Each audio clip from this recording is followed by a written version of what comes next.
Om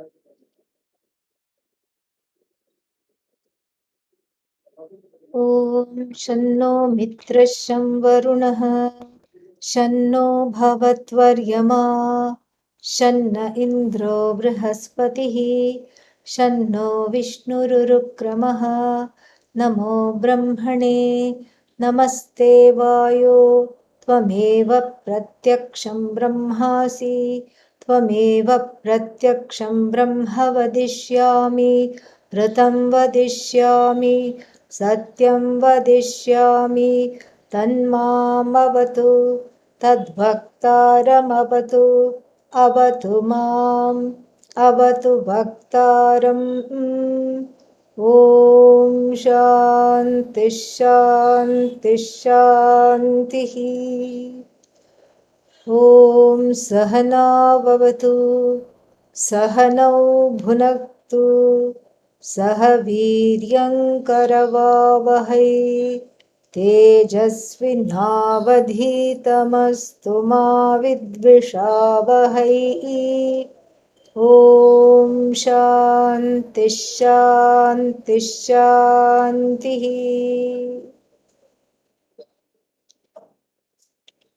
Last time we saw that what did we see?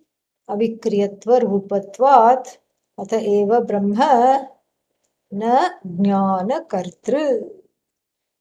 Very important argument about the word jnanam not being used as a what is that called? As a Brahman not being used as an agent of knowledge.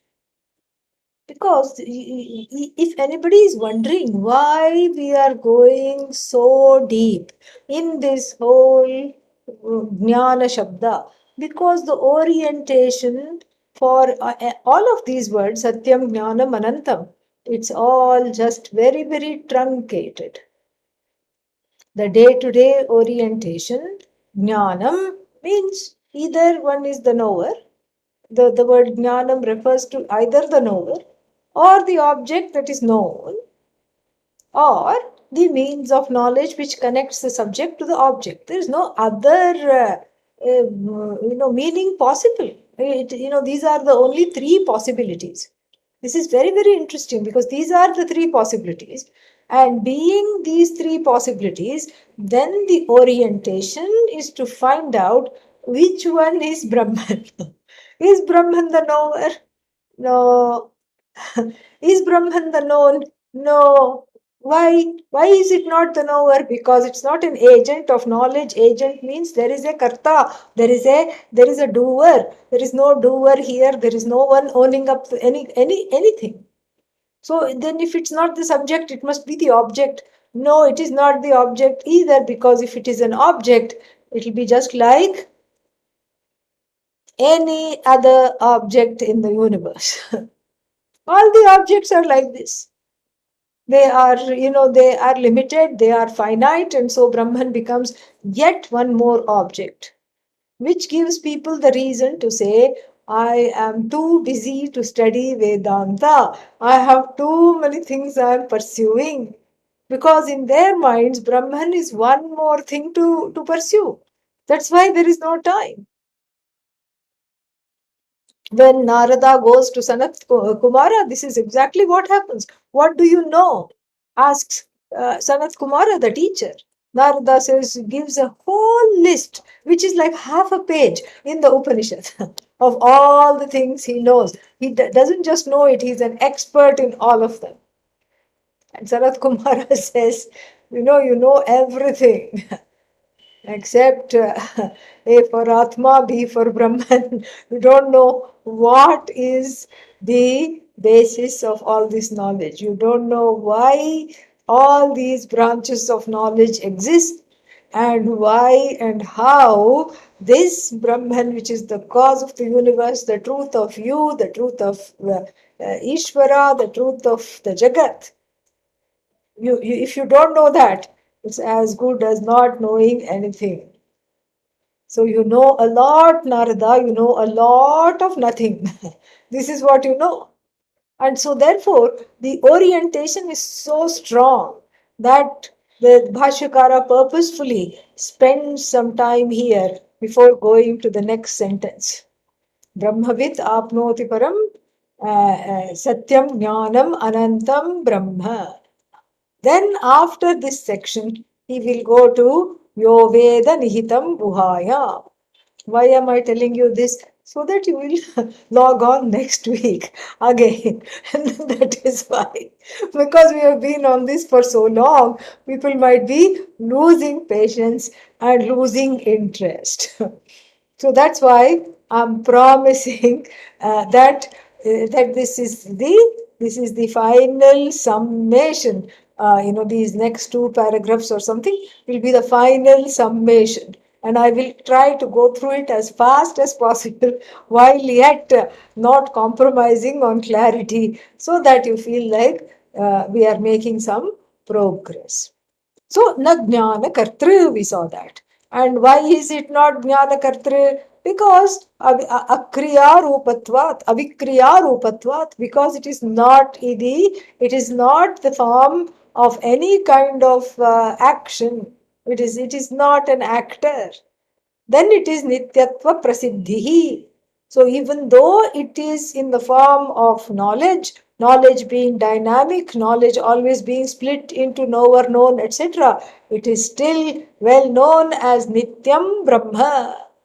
The second reason is given, and those two quotes were given. I'm just summing up what we studied last time, so we can connect to what we are going to, where we are going to go now. Then those two quotes were given. How Brahman does a number on everyone. Without legs, it seems to move, as though moves. And then without hands, it grabs on. Without eyes, it sees. Without ears, it hears. How? Because it is the content of the heard, the object of hearing, and the means of hearing, the ears and the hearer. That which supports all of it without being anyone.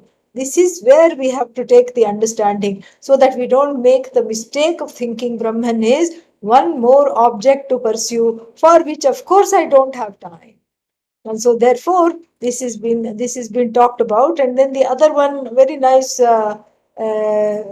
piece we saw from the Brihadaranyaka Upanishad. Natu nahi, where is that? Yeah. Vijñātuhu vijñātehe viparilopo vidyate avinashitvat. So for the consciousness of the knower, there is no destruction for that consciousness. The truth of the knower, that which makes the knower a knower, can never be destroyed. Why? Because another agent of destruction is not there, whether jada or chetana. Whether it is sentient or insentient, another source of destruction not being there. This is why it is nityam. And then, so this is basically where we stopped. Ataha evacha na jnana kartru. Now, then the next section, and if you are looking in the Sanskrit Bhashya, it is on page 269, number 24 here, and then about 10, 12 lines from the top. And if you're looking at the English Bhashya, where is that? First, I have to find it. And that's, we are somewhere on, which page is that? Page 22. We are in the middle of page 22. And so that it is so, this is what it is. We are kind of in the, middle, exactly in the middle of page 22, if you are following that. So now the next thing says, Tasmadeva Tasmadeva Chana Jnana Shabda Chana Jnana Shabda Vachyamapi Tad Brahma Vachyamapi Tad Brahma Tathapi Tathapi Tad Abhasa Vachakena Tad Abhasavachakena Buddhi Dharma Vishayena Buddhi Dharma Vishayena ज्ञानशब्देन ज्ञानशब्देन तत् लक्ष्यते तत् लक्ष्यते न तु उच्यते न तु उच्यते शब्दप्रवृत्तिहेतु शब्दप्रवृत्तिहेतु जात्यादिधर्म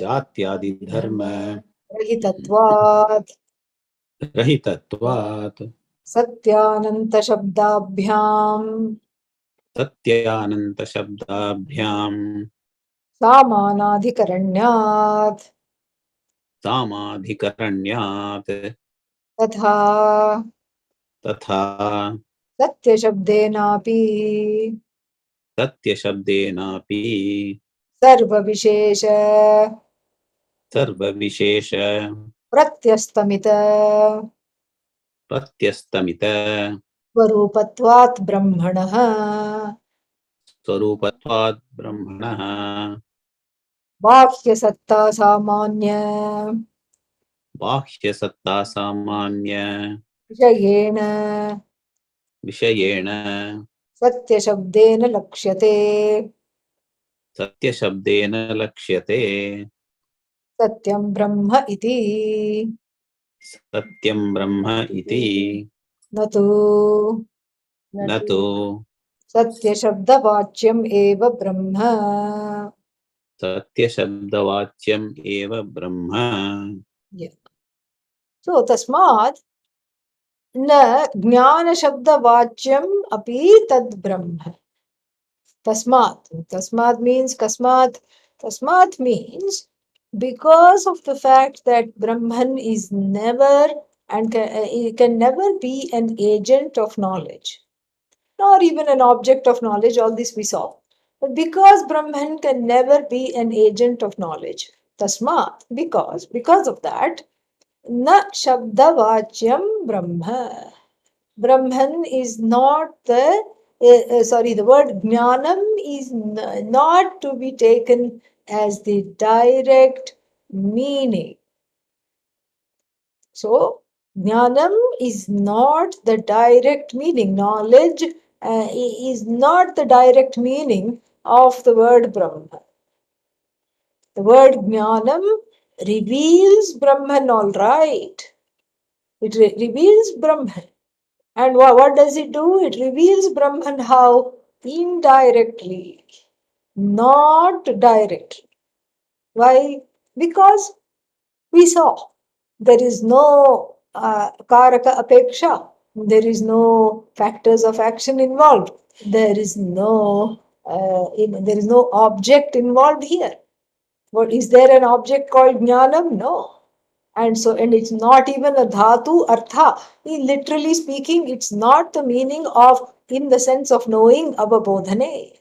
Therefore, all that is left for us, and of course, being the Shruti, this is very important. So, being the Shruti, it is infallible. It is a revealed knowledge, and since it is a revealed knowledge, we take it with Shraddha. Shraddha means receptivity, reverence, devotion, giving it the benefit of doubt that yes, it has the power to transform me. We take it with Shraddha.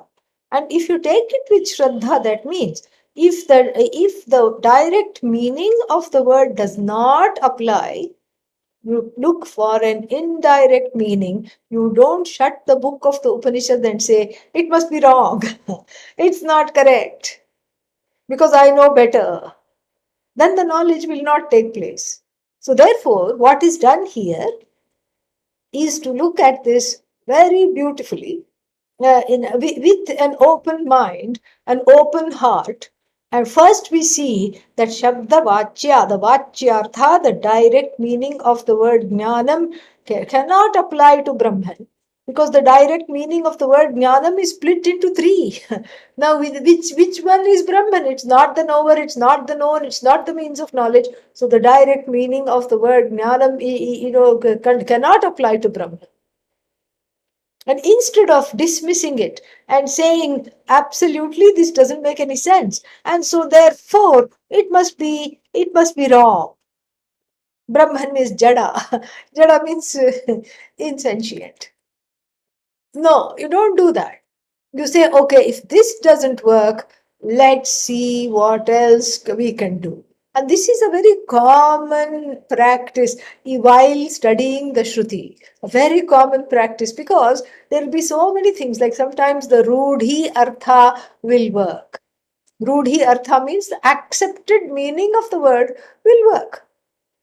But sometimes the Rudhi Artha must not be taken, and we should take the Vyutpatti Artha, we should take the grammatical origin of the word and then give it the meaning. So here also, the direct meaning of the word Jnanam doesn't work because it is cut up into at least three. So many Jnanams, so little time. And so, out of a heart overflowing with Shraddha, one sees now, okay, what else can I do here? How to make sense of this? And Bhashyakara helpfully suggests that it is, so then you don't throw the baby with the bath water.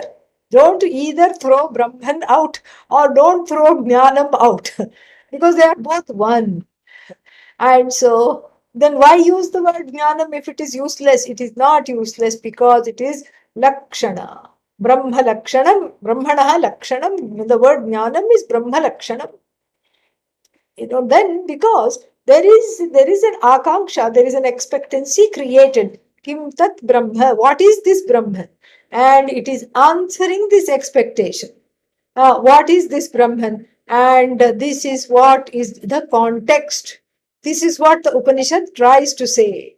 And so, therefore, we have to arrive at or look for Lakshana Vakya. And why Lakshana Vakya? Because we are trying to describe something, trying to define something that has no form, no name, and no location. Formless, place, spaceless, no location, no form, no name. How are you going to do this? So words have to be talked about, and you can't use any special word which has no meaning or which only means something to you. You just create one word and then use it. That will not work, because language is about communication and the language is a shared meaning. When I say ayam ghataha, this is a pot, everybody understands. We all share the meaning of the word pot. We understand what it is, the speaker understands and the listener understands. And so we have to, even to communicate Brahman, you can't pluck some new word and string it and then present it.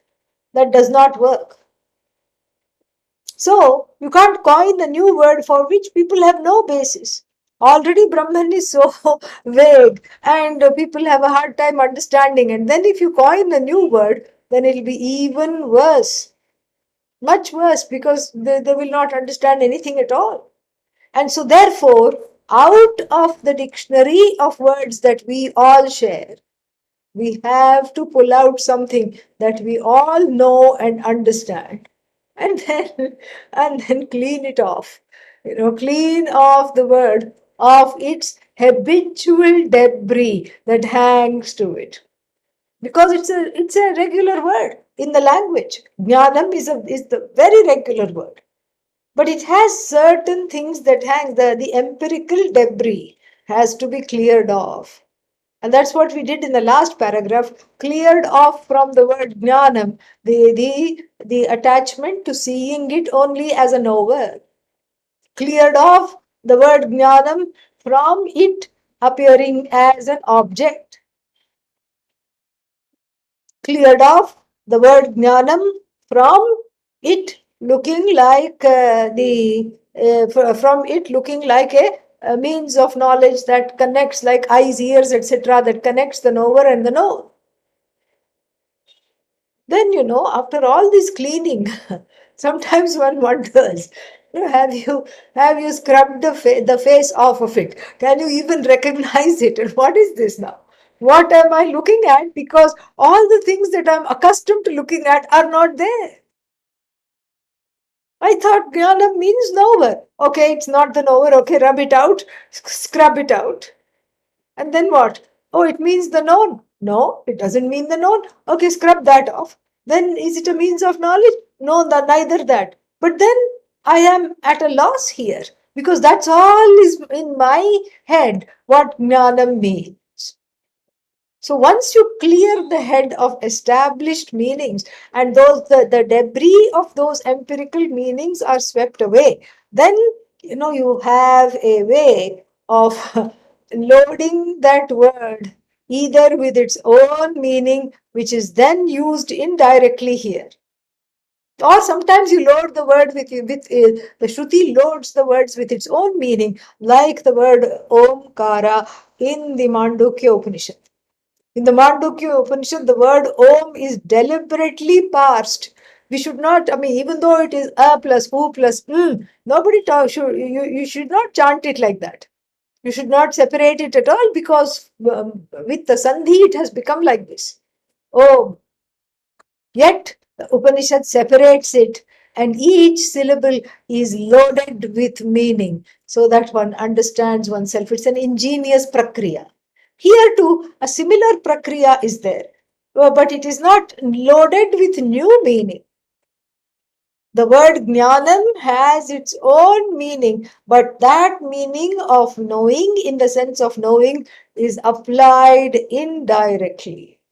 Very, very ingenious here, because this is what this is what needs to be understood, and this is what is upon contingent upon my understanding this word jnanam properly, then only it is going to reveal Brahman. So the word jnanam is used in a revelatory fashion indirectly, because the direct meaning of the word jnanam is of no use to us because it makes Brahman into yet one more object. And so therefore he says that there is, therefore he's already built us up to this particular part by saying nothing is avyavahita, nothing is vyavahita, nothing is far away from Brahman. You are never away from Brahman. Nothing is viprakrishta, nothing is remote from Brahman. All this he has said. And he has said that, Adi Shankara, the Bhashyakara, has prepped us very nicely. And so, therefore, what? Tad Brahma is not Jnana Shabda Vachyam. Meaning, it is not the product of the factors of action like Karaka. It is not Karaka Vishaya. It is not the subject matter of various cases. What are the cases? Nominative, accusative case, and then what? Instrumental case, genitive case, this case, that case, basket case. There is all these cases, are not there. Why? Because there's nothing other than it. And so therefore, tasmad eva jnana swarupam brahma.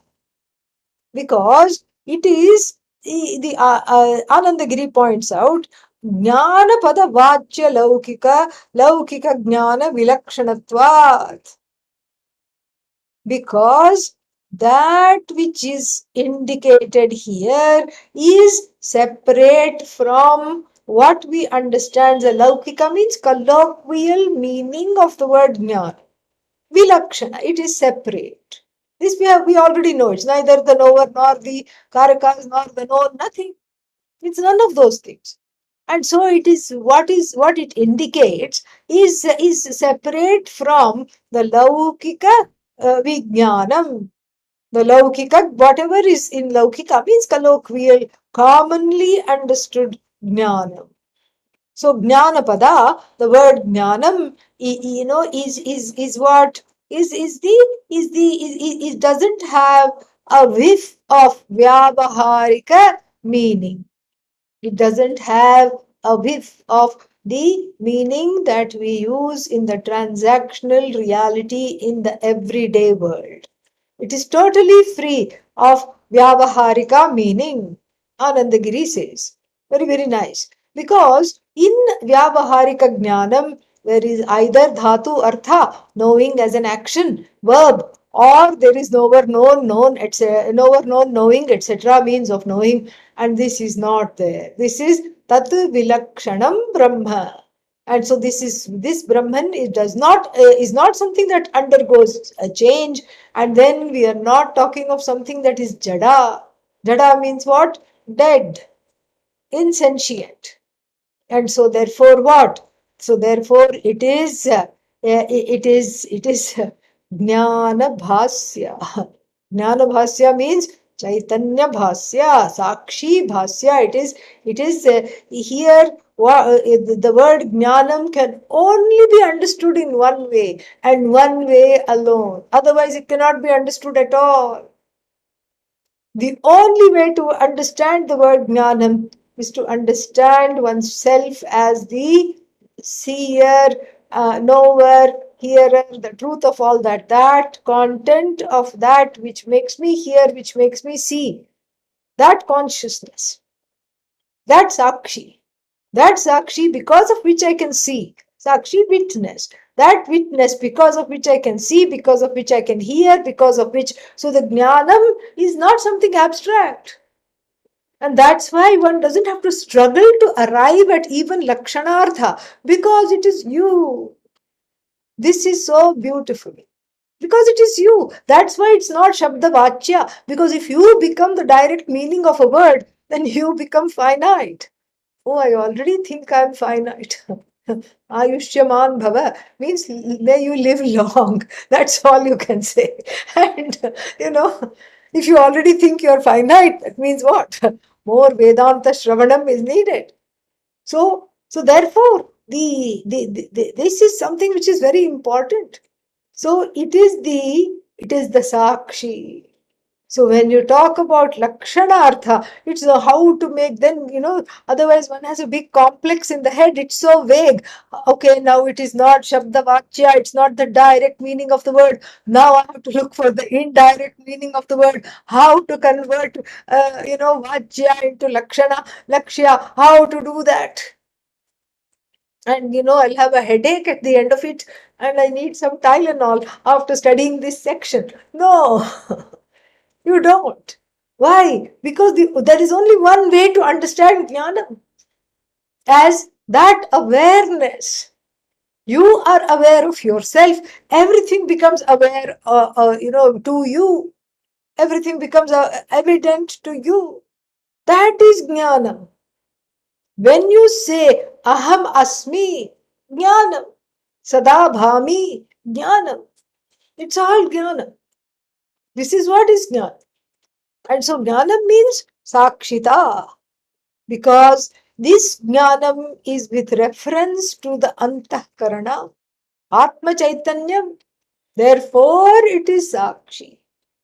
Therefore, it is very, very easily grasped if you understand it as the truth of yourself, which is why we talked about this earlier, which is why the words Satyam, Jnanam, Anantam are Mahavakya. The words constitute a Mahavakya. That jnanam is where the jiva comes into the picture. Ah, that's where the human being is there, hidden in the word jnanam. And here I think the Upanishad is trolling us. Because who is it addressed to? The Ajnani. And so the Ajnani, the one who is not Ajnan, has no Jnanam, especially Atma Jnanam, is told, you are actually Jnanam. What a beautiful thing. How amazing is this? It's a wake up call. And that's why it's a Mahavakya, because that Jnanam is the truth of Ishvara. The Ishvara is nothing but the manifestation of this whole Jagat in the form of Jnanam. It's all Jnanam, Jnanam, Jnanam, Jnanam. Wherever you look, here a Jnanam, there a Jnanam, everywhere Jnanam, Jnanam. Everywhere there is Jnanam. The knowledge that is Ishvara is just shining as this universe. The universe is nothing other than knowledge. That's why all these branches and these disciplines, they just are thriving. New disciplines come. First, there was only chemistry and biology. Now there is biochemistry and microbiology. And then first there was only physics and astronomy. Now there is astrophysics. All kinds of things. And so like this, there is just it's just mind-boggling. The disciplines of knowledge are there. Why? Because they are intriguing. Why are they intriguing? Because you can't stand ignorance. Because you are all knowledge, really. You are all knowledge in the sense of this lakshyartha of this jnanam. As awareness, you want to know everything. You want to be the sakshi of everything. You want to know everything. And so these disciplines thrive because the researchers are just so sincere and looking into this. And in the field of medicine, I mean, what to talk about? So many things. Working so hard to find cures for so many difficult diseases. All kinds of things. And so then suddenly the researchers find something and then they are ecstatic. Why? Ishvara darshanam has taken place. They have seen Ishvara. Oh, they saw Ishvara. I have been trying to see Ishvara for so long. They saw Ishvara. Not fair. Not fair at all. What's going on? Well, they saw Ishvara when that subject matter into which they were delving, a very perplexing question for several decades, suddenly showed itself. And that this jnanam saw that jnanam and understood it was seeing itself. That is what happens when a researcher finds something.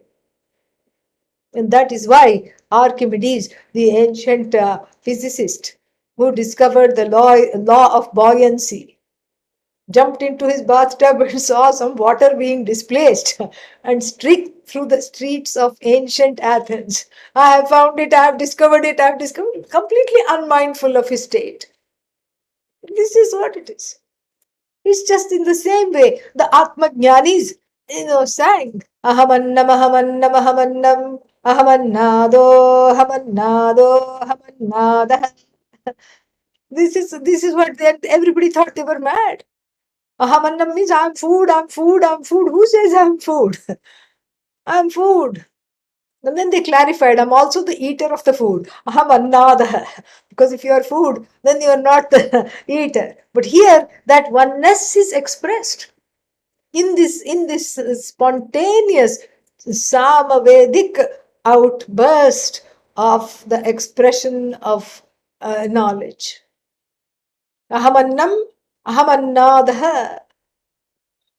And then, I'm the one who's soaring to great heights. I'm the one with the maker. All these things they chant.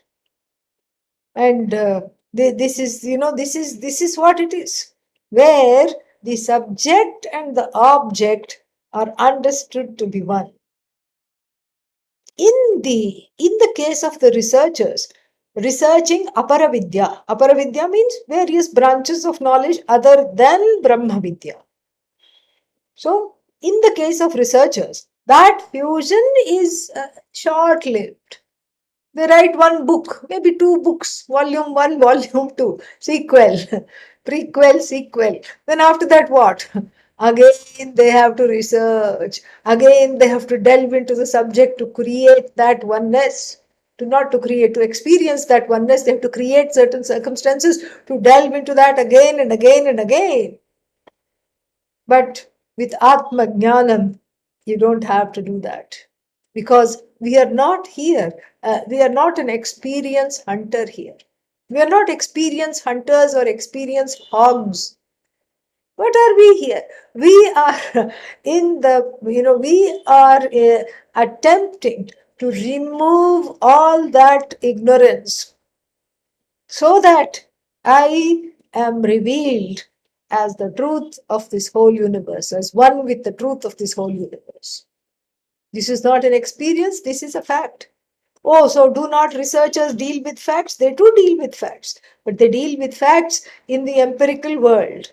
They deal with discrete facts. They deal with their subject matter is mithya.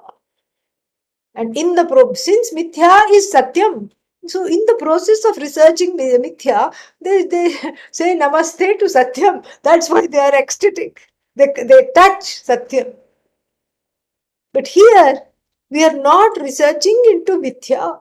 We are not interested in mithya. We are interested in understanding satyam. And so that everything that you see is satyam, satyam, satyam alone.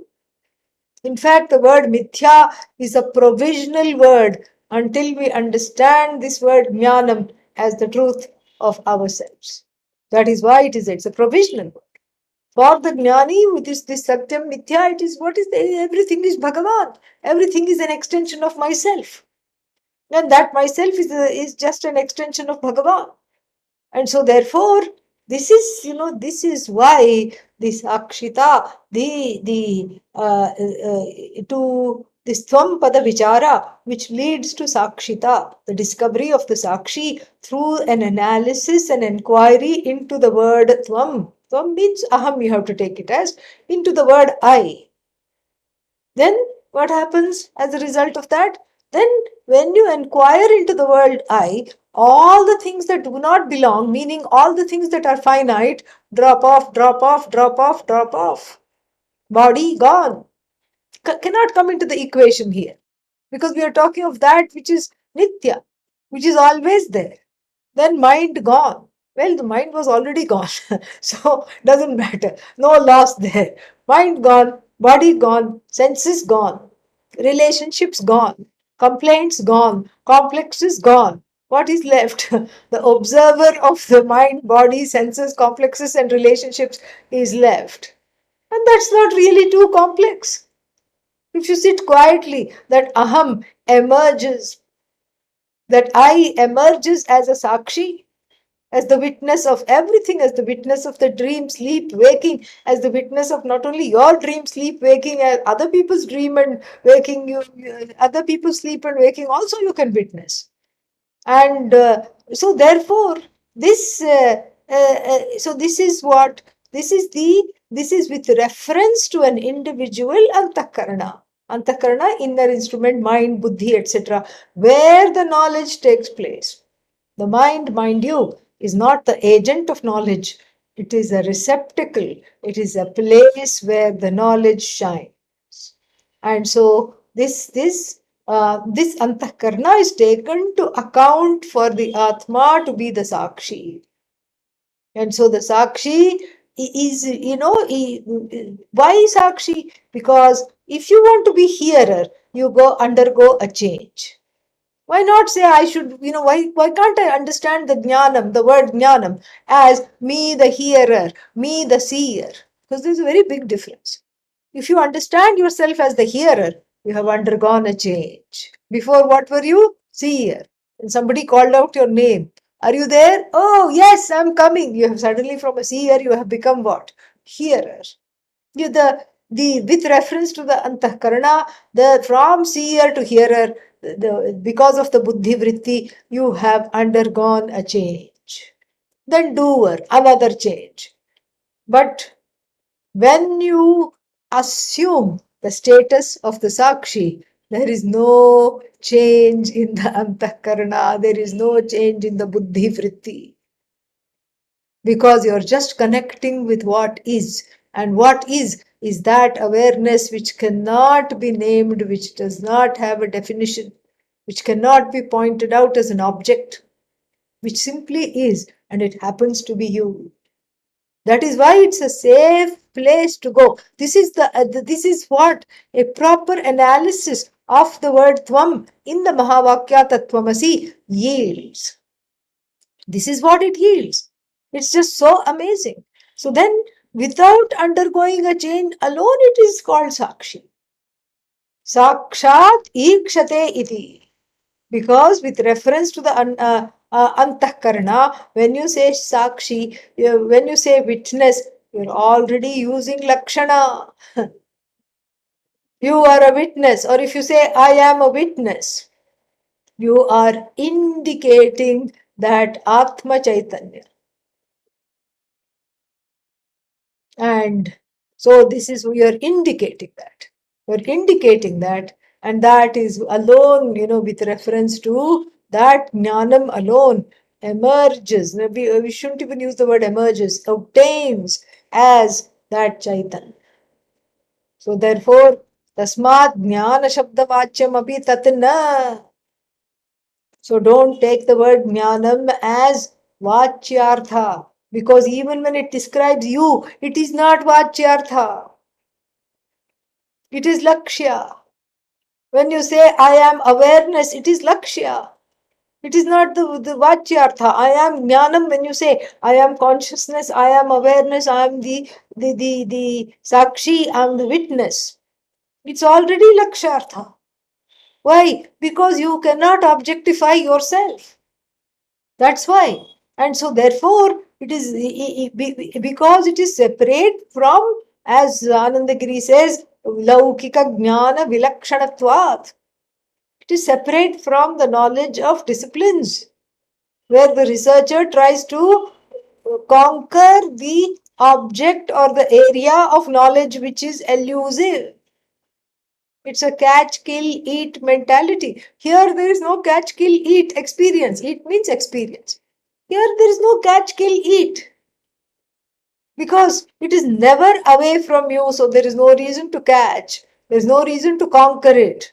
In order to experience, there is no reason to experience it because you are experiencing it all the time. It is Anubhuti Swarupa. This is just so fascinating. It's just a very beautiful section.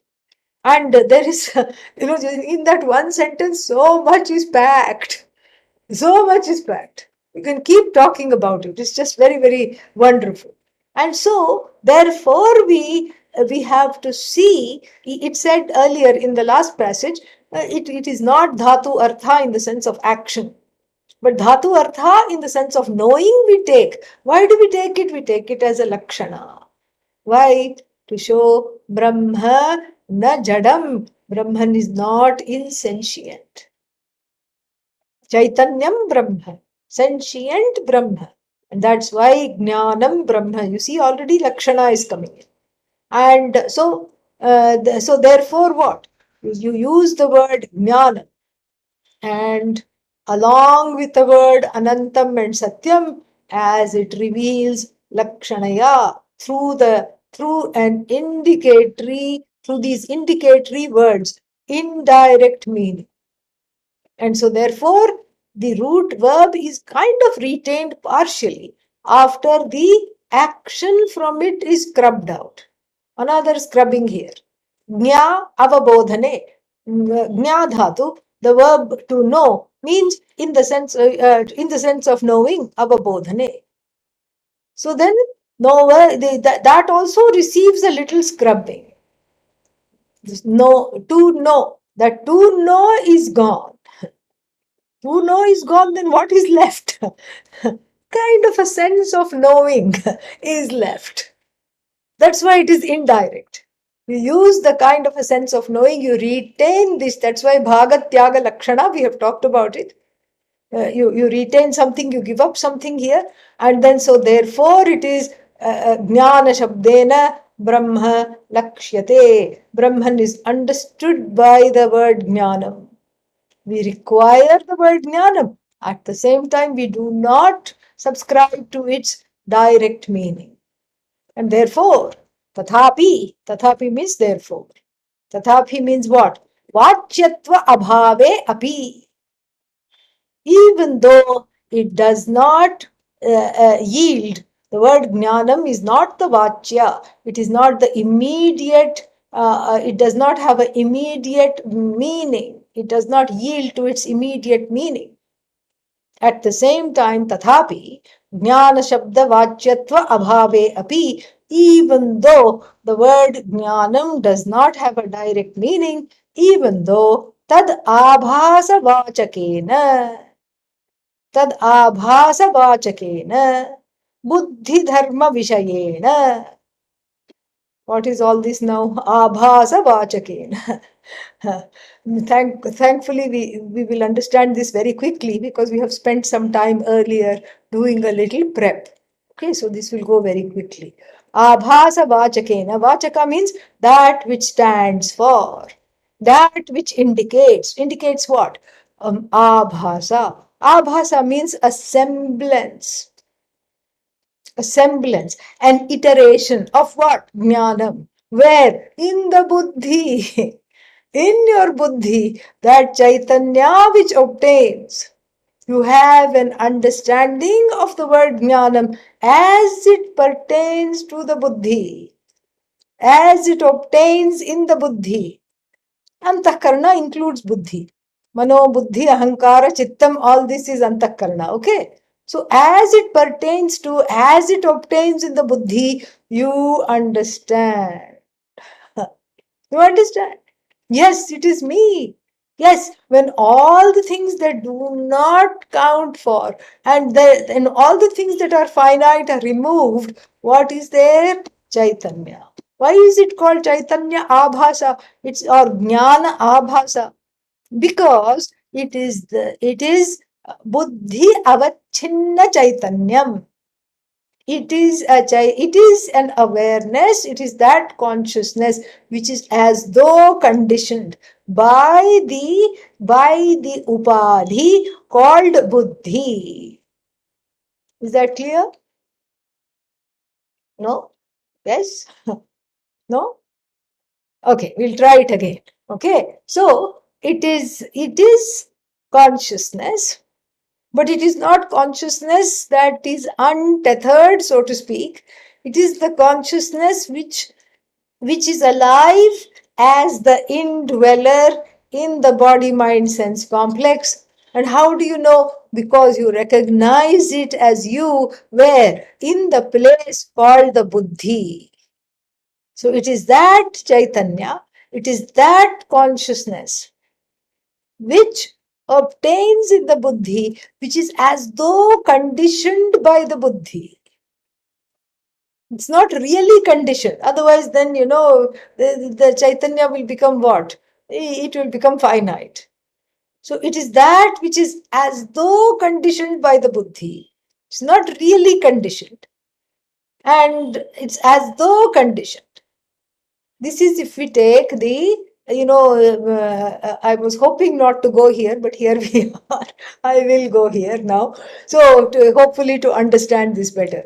If we take the theory of as though conditioned consciousness, there are two ways to explain this, how this unfettered, free, without a second consciousness is inhabiting this tiny buddhi, which is trying to make sense of this sentence. Tathapi buddhi vachakatvepi abhavepi, all these things. So how did this enter? How did this consciousness, Ananta, this Chaitanya which enjoys Anantyam, as we have seen, which enjoys endlessness, limitlessness. How did it enter, and how is it how is it staying in this tiny buddhi? How is it staying put without just leaving? Sometimes we feel it has left, okay, but still it hasn't left. How is it staying? This is a timeless question, a very fascinating question, for which the Shastra propounds two theories. And both of them, let me tell you right now, are fallacious. They're full of fallacies because there is no accounting for this. Because you say it did not, if you say it did not enter the buddhi, then you are in a soup. Because then you say, then how come I can think? How come you have the buddhi to tell me it hasn't entered the buddhi if it hasn't entered? Then if you start accounting, okay, it chose this marga and it chose this path and this is how it has entered, this is how it is sitting in the buddhi. Then then what? Anantya hanihi. There is the loss of limitlessness. So this is one of those several Vedanta catch-22s, paradoxes, whatever you want to call it. Very tricky situation. So therefore what? So therefore both these theories, let me tell you right at the outset, they are extremely full of problems.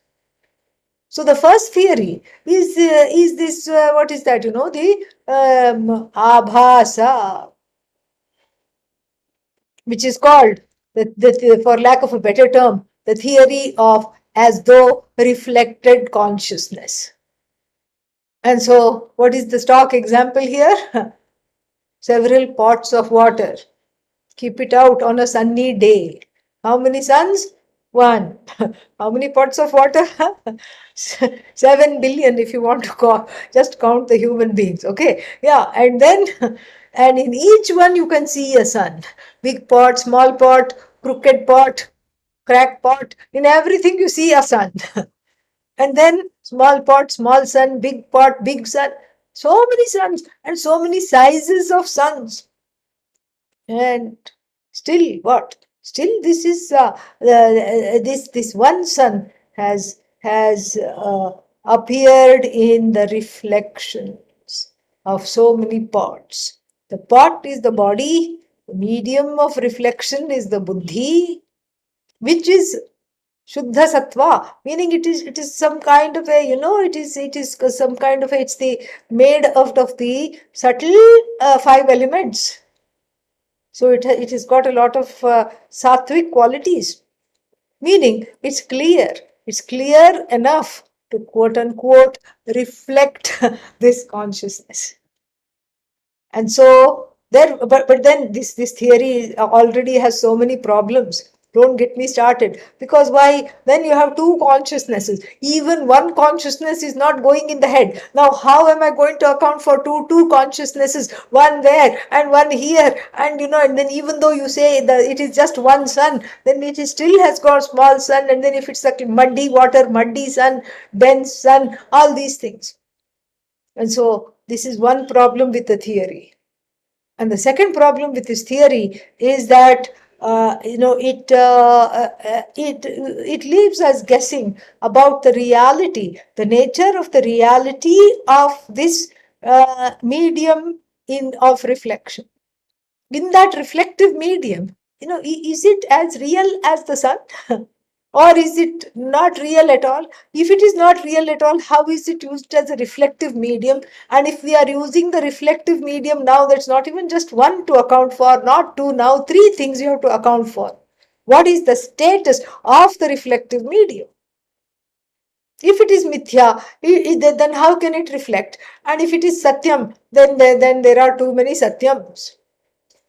So this is this is one theory to account for the impossible quote unquote entry of Brahman into this thick skull called Buddhi.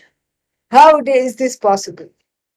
Then some other people said, "Oh no, you are all wrong. I don't even know why you're alive and why you have these thoughts. Here, our theory, east or west, ours is the best." And what is that? This is the first one in Sanskrit for people who want to know. Pratibimba-vada. The other one is called Avachcheda-vada.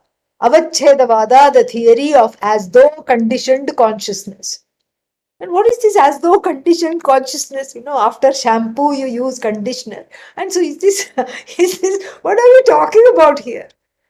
So conditioned means the agent, the conditioning agent is a niyamaka, is something that is as though holding that which should be free and unfettered, that which the Upanishad describe as limitless in a tiny space. In a tiny little pinhead. This whole, the entire Brahman appears to exist. How? So here we have the example, that the stock example, whereas the stock example there is sun and pots of reflected water reflecting the sun. Here we also have pot, but then here we have pot and space.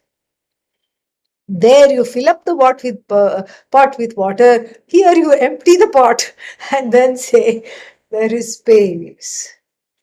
So is space finite? No, it is, at least vyavaharically speaking, transactionally, empirically speaking, it is limitless.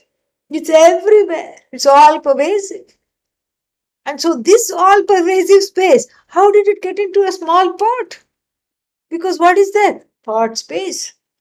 And so this is, any time you put a few walls, room, space, then you show people your house, come to my house, see my house. This is my living room. Don't you live everywhere? No, no, but this is where I live the most. And so this is my living room.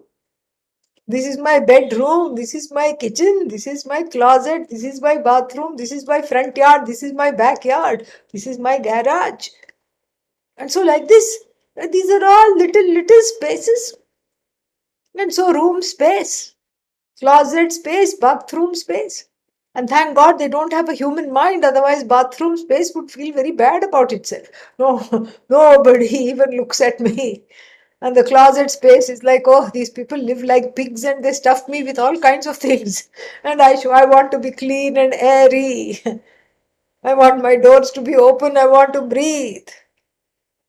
None of that happens because space is all pervasive, and it even though it is cut up into room space, yard space, and then boundaries that cut across nations. This is my country. This is your country. Russia, Ukraine, like this. All these things. This is all just so meaningless because it is all space. You cut it up in your head and then you call it pot space. Now, the theory of as though conditioned consciousness, Avachedavada, asks the very pertinent question: why, oh, why do we have this, pod space? Why is there a separate space called pod space? And it says it is not separate at all. The separating medium, that is pot, is mithya. It is an as though conditioner of the space which is free, unfettered, limitless, and whole, which cannot be cut up. It is as though cut up, so to speak. So that's why in a big pot there is lots of space. In a small pot there is tiny amount of space, but still it is space. You say big pot, small pot, etc. Those are just the as though conditioning agents. They are not really, you cannot take them as real. And then so therefore, this is mithya. Because of this mithya upadhi, the Brahman in the form of Chaitanyam, in the form of Jnanam, has, as it were, entered this upadhi and become within heavy quotes, become conditioned by it, as it were. Buddhi avachinna chaitanya or buddhi pratibimbita chaitanya, same thing. And this also has problems because what is this pot space, this space, that space, But we, in the Arsha Vidya tradition, we prefer this a little more because it's easier to understand, at least for myself. When I was studying this, when I came across all these things, the theory of reflected consciousness did not reflect in my head for a long time. I was like, what is this? Because we were so used to Pujya Swamiji's style and listening to Avachedavada and that was sufficient for me. Then when I started to look into and do some research on Panchadashi and look into the verses of the Panchadashi Kara loves this Abhasavada or Pratibhimbavada. And if you don't know how to understand it properly, it can take you for a loop, take you for a nice spin. And you come back with the head reeling. And in fact, a wonderful iteration of both these theories can be found in the Manisha Panchakam. Adi Shankara's Manisha Panchakam. First he says, what is this? Who are you trying to separate from you? The Chandala, the funeral groundskeeper, says. And King Gangambuni, Gangambudau, Tire, so you are making a difference between the Ganga water from which you have just emerged and the same Ganga water that flows through our neighborhoods in the form of dishwater. What is that? Grey water where people have washed their clothes and washed their dishes.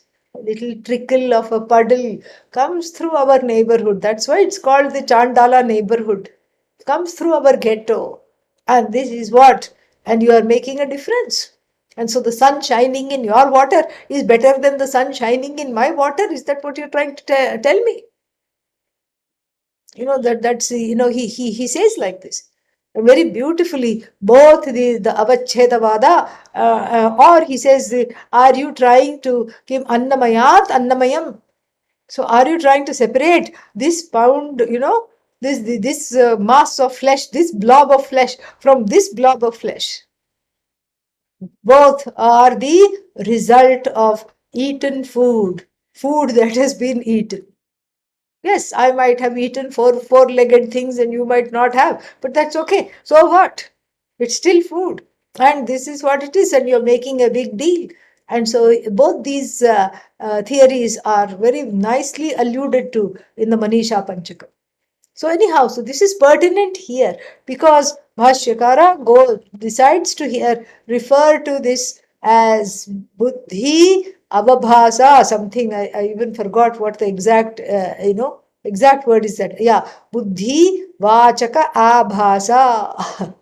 That's exactly what is it. This is here the theory of reflected consciousness is being alluded to. What is that? Yeah. So, Jnana Shabda Vachyatve api tat abhasa vachakena. Abhasa vachaka. Abhasa vachaka means it is the vachaka, it is alluded to as abhasa, a reflection, an as though reflection.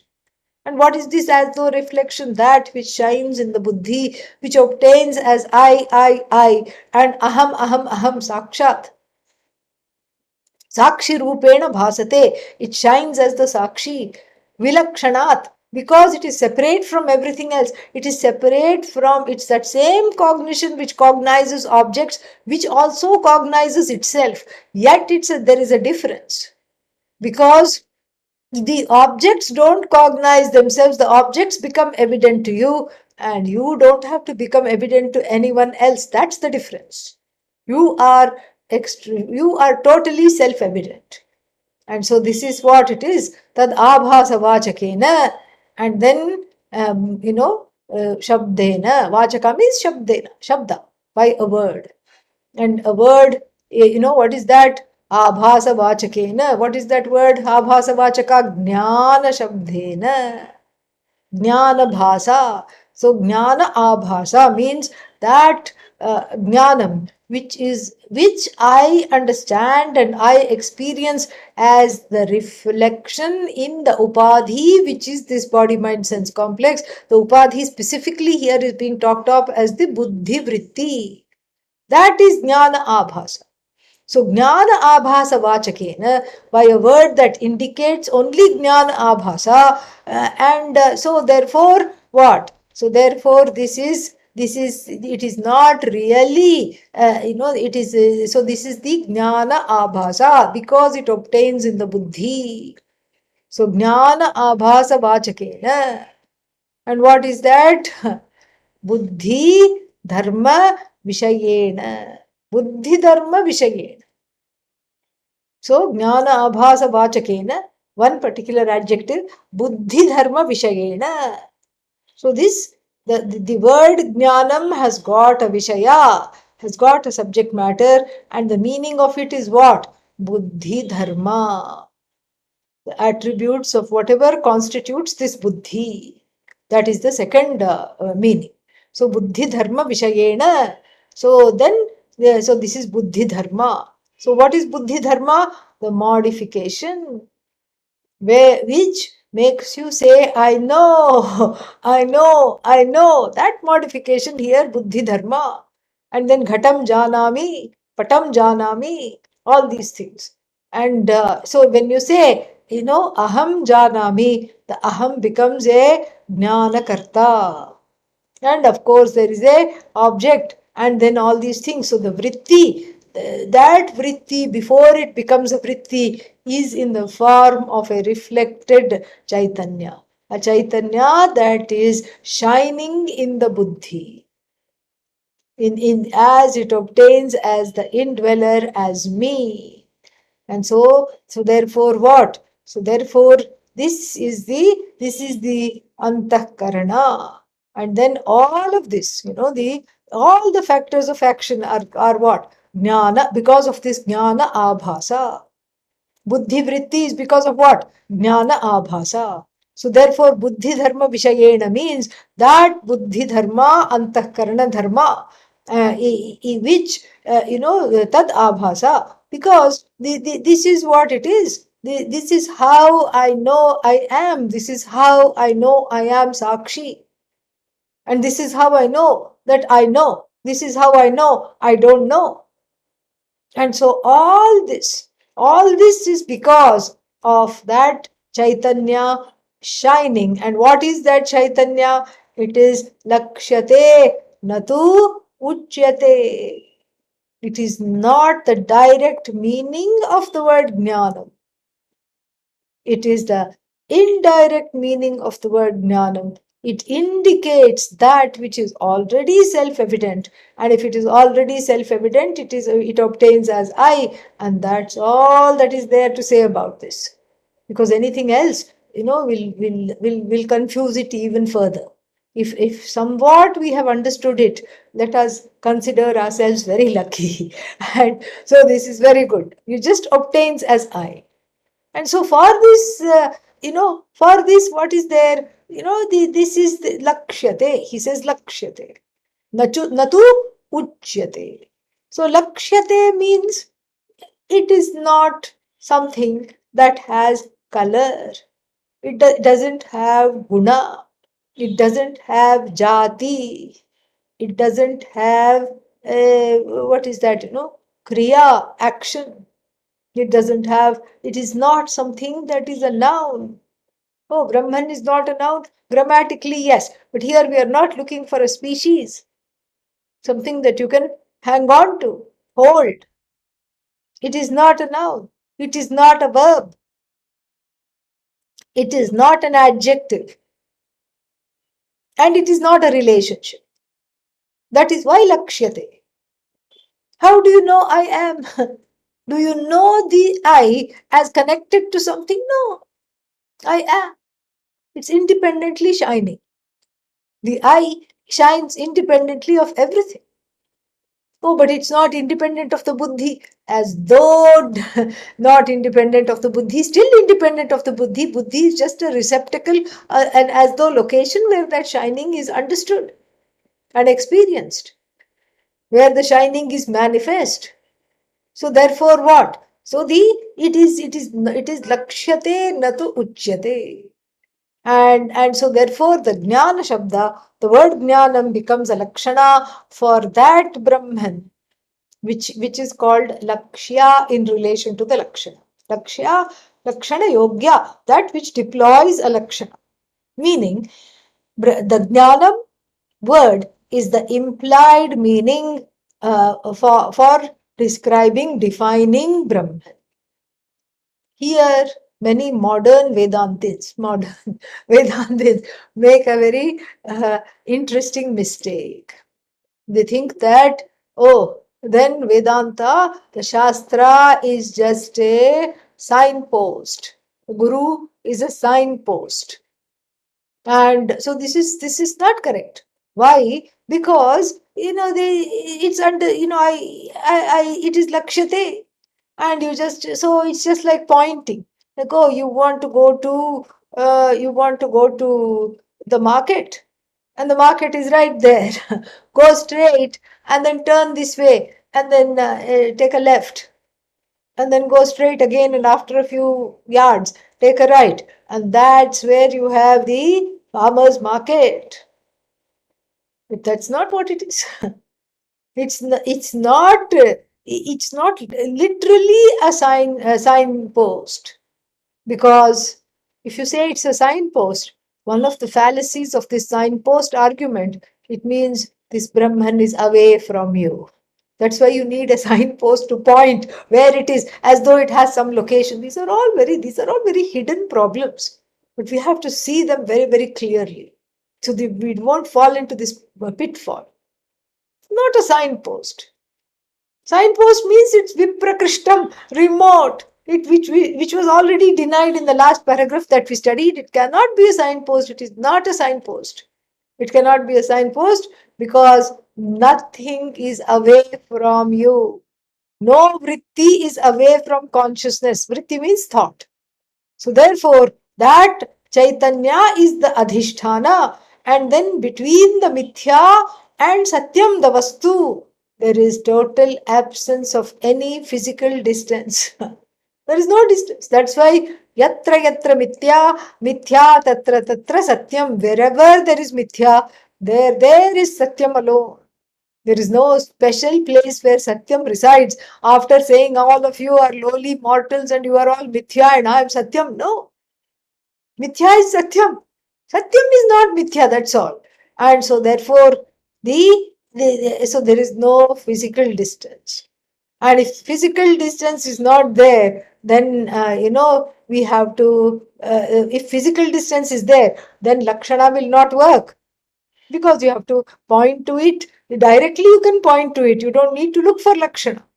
And then there must be a relationship between the person looking for that which is away from one. And so that relationship is again, a problem. Because here there is no relationship at all.